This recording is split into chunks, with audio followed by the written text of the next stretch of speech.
Valeurs agitées. Valeurs agitées. Valeurs agitées. Valeurs agitées. Valeurs agitées.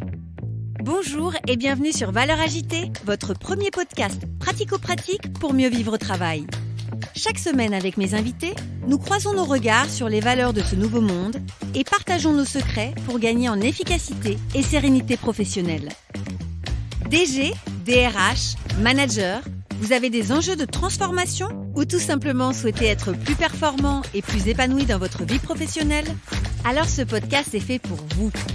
Je suis Magali Auger, DRH et DG depuis 20 ans et coach professionnel certifié. Curieux d'en savoir plus? Demandez-moi en contact sur LinkedIn et rendez-vous sur vos plateformes préférées.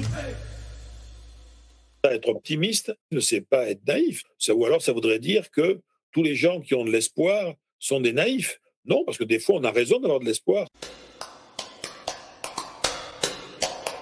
Bonjour et bienvenue sur ce nouvel épisode de Valeurs agitées avec Philippe Gablier. Dans ce 5e épisode, nous rentrons dans le cœur de l'expertise de Philippe, à savoir l'optimisme.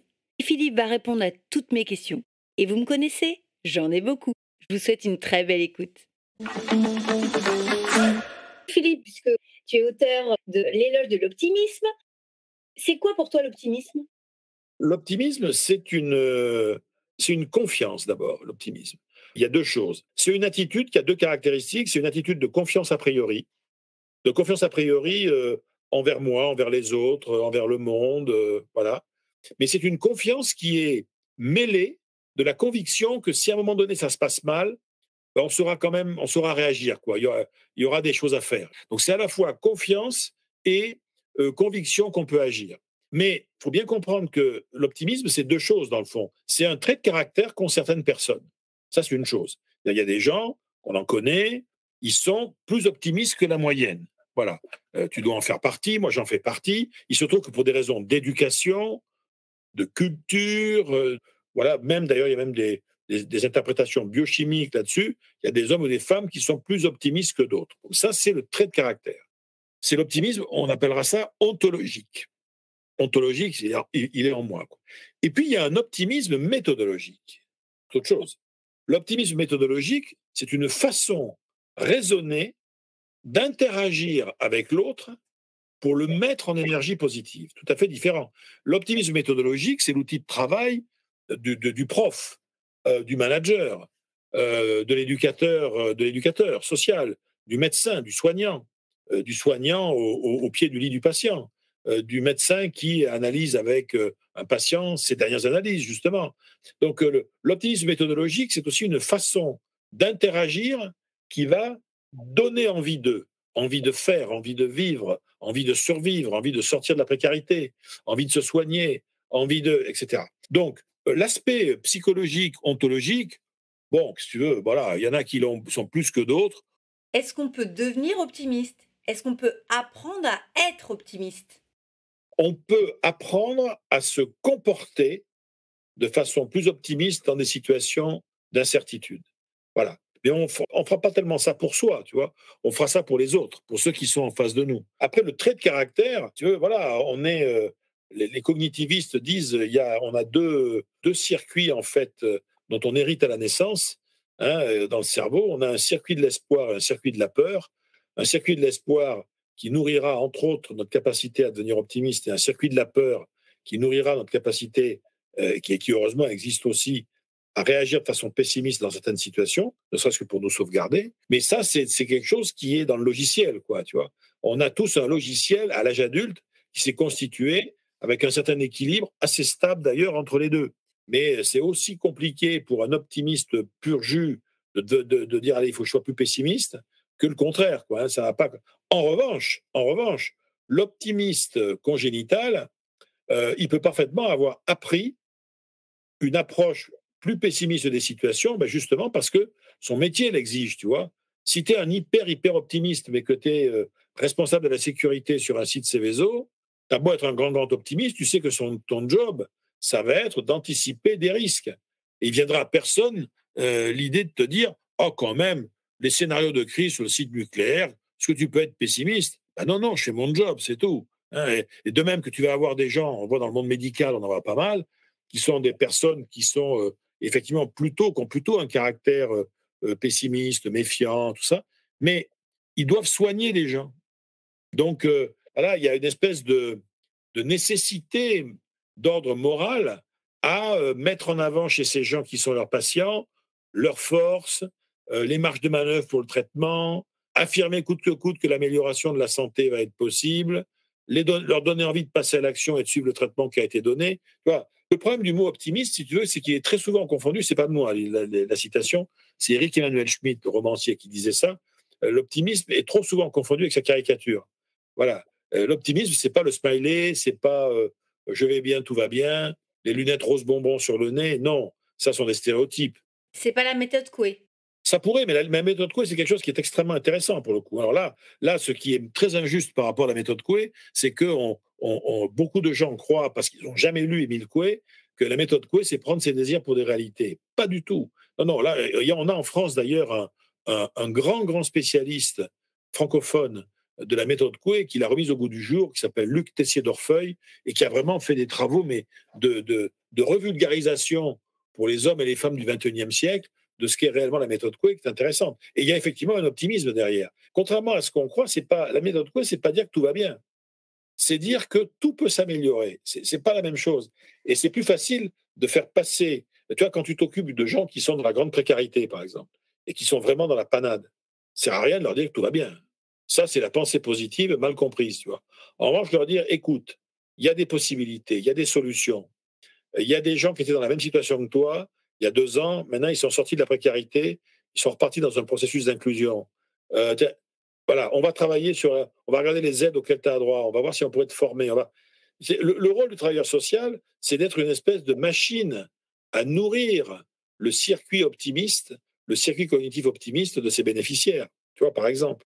Mais comment on fait pour devenir optimiste quand on est manager? Comment on fait pour rester optimiste dans le contexte dans lequel on est? Est-ce que tu as des astuces ou des conseils pratico-pratiques pour être un manager optimiste? Quels sont les moments dans le management où on est le plus souvent conduit à activer le circuit de l'optimisme chez les personnes en face? C'est dans les interactions. Donc, en gros, tu as réunion, groupe de travail, entretien, et après, tu as tous les échanges informels. Au départ, dans le monde managérial, c'est un monde de rationalité quand même.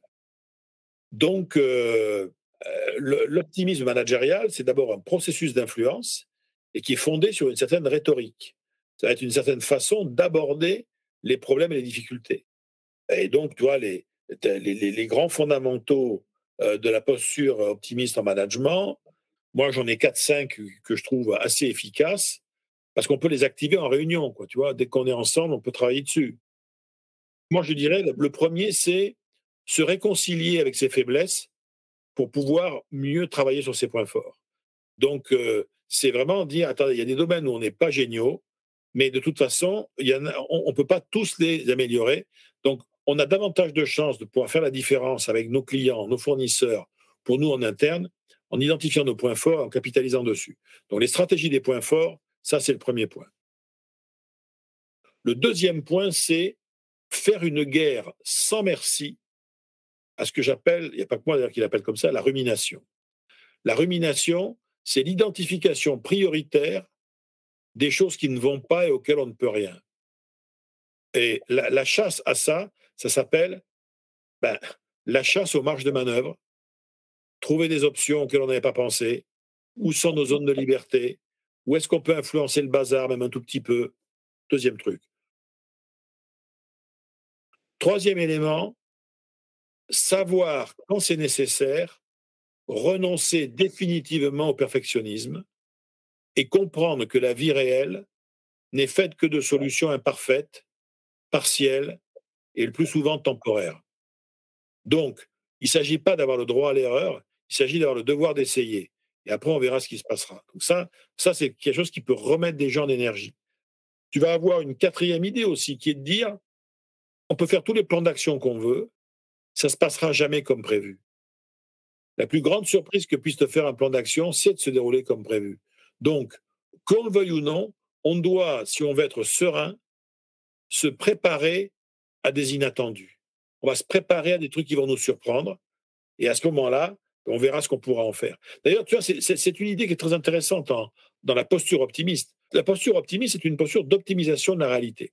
C'est mettre le réel sous la tension la plus positive possible. L'optimiste dit, il y a toujours des trucs à faire. On va tenter, on va essayer. Et alors, on s'est rendu compte aussi une chose, c'était pendant la pandémie, ça. C'est une fac américaine, qui est une fac qui fait partie des facs de référence, des universités de référence sur les recherches en la matière. C'est en Pennsylvanie, c'est Penn State University, où ils ont fait des études montrant que dans des entreprises privées, c'est peut-être vrai dans le public aussi, mais là, en l'occurrence, c'était dans le privé, plus les acteurs sociaux, plus les employés manifestaient une confiance assez forte dans leurs pairs, pas dans leur hiérarchie, mais dans leurs homologues, tu vois. J'ai plutôt confiance dans la compétence de mes homologues, leur engagement, leur fiabilité, etc. Plus il y avait une confiance, on va dire, horizontale qui était correcte, plus le niveau d'optimisme collectif augmentait. Et ça, c'est un point important parce qu'on se rend compte que les environnements d'optimisme en entreprise sont des environnements où la personne croit, pense, est convaincue qu'en cas de problème, elle pourra quand même compter en partie sur les gens qu'il y a autour. Et comment on fait pour intégrer cet enseignement dans les processus de recrutement? J'ai pas de réponse, mais voilà, je le mets comme ça en réflexion. Je pense que ça doit exister dans les assessment centers. On peut parfaitement, à travers des études de cas flash, identifier si quelqu'un va aborder une situation en mode positif ou négatif. Alors, je parlais surtout des collègues, c'est-à-dire comment faire pour s'assurer qu'on a confiance dans ses collègues et surtout dans la compétence de ses collègues. Les collègues ne participent pas au jury de recrutement aujourd'hui. Ça reste compliqué en recrutement parce que, de toute façon, quand on recrute quelqu'un, les gens qu'il a en face de lui, il ne les connaît pas encore. Tu sais, il y a cette distinction en anglais entre trust et confidence. Quand c'est you can trust me, c'est tu dois me faire confiance a priori, quoi. Or, rien ne dit que la confiance a priori, c'est quelque chose qu'on puisse exiger de quelqu'un. On n'est plus sur confidence, c'est-à-dire sur quelque chose qui a été construit, tu vois, avec le temps. Mais bon, l'intégrer dans les processus de recrutement. Alors je sais que tu as des tests aujourd'hui qui mesurent, on va dire, la posture optimiste, ça c'est clair. Il y a aussi des tests qui étaient très intéressants. Alors, leur objectif, n'était pas de tester l'optimisme, mais tu as en fait en psychotechnique tout ce qu'on appelle les tests de frustration. C'est-à-dire tous les tests où on te propose des situations où tu es frustré, tu n'arrives pas à obtenir ce que tu voulais obtenir, et comment tu vas réagir. Le mot optimisme n'est jamais prononcé dans ces tests-là, mais tu peux parfaitement, derrière le résultat, inférer aisément le niveau d'optimisme ou de pessimisme de la personne qui a répondu aux questions. Et comment tu contrecarres quelque part les gens qui pensent que finalement être optimiste, c'est être naïf? Il y a une forme d'optimisme qui est naïf, qui est ce qu'on appelle l'optimisme irresponsable. C'est-à-dire l'optimisme qui fait fi et des risques et du manque de contrôle. Alors c'est ça, on est naïf dès l'instant où on est optimiste sur un truc qui nous met en risque et où on contrôle que dalle. Là, on est naïf. Non, sans ça, être optimiste, ne c'est pas être naïf, non.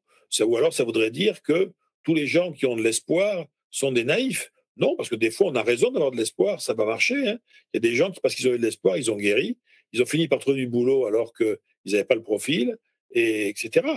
Donc, si tu veux, l'idée déjà de considérer que la naïveté, déjà, lui donner une attribution négative, déjà, on peut discuter avec la personne, dire, mais justement, mais tu te rends compte, imagine une vie où il y aurait zéro naïveté, une vie où on serait à 100% en mode réaliste dans tous les domaines de notre vie. Quelle tristesse! Quelle tristesse!